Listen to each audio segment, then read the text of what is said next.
আসসালামু আলাইকুম।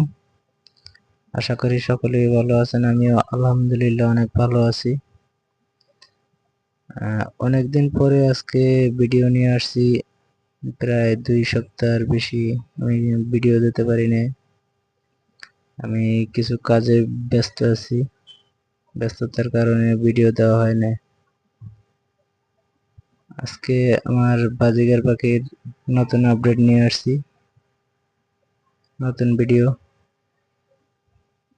4টা বাচ্চা ফুটছিল আমার বাজিগার পাখির, এটা সবাই জানেন, এর আগে দেখাইছি ভিডিওতে। তো 4টা বাচ্চার একটা মারা গেছে, ঠান্ডা লাগছিল, নিচে মলমূত্র ভরে গেছিল, পরিষ্কার করার সময় পাইনি। তো এক সময় দেখি ভিতরে একটা বাচ্চা মারা গেছে, তারপরে আমি পরিষ্কার করে দিছি, তারপরে আবার এই নোংরা করে ফেলাইছে। এখন মাশাআল্লাহ 3টা বাচ্চা খুবই ভালো আছে।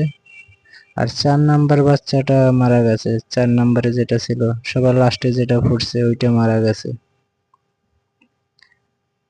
মাশাআল্লাহ এখন ভালোই আছে। এই যে 3টা বাচ্চা, একটা ফিমেলটার মতো হয়েছে আর একটা মেলটার মতো হয়েছে।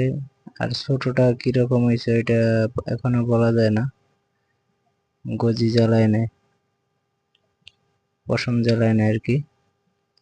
যাক, সবাই দোয়া করবেন। আর সবাই দেখে ভিডিওটা দেখে মাশাআল্লাহ বলবেন।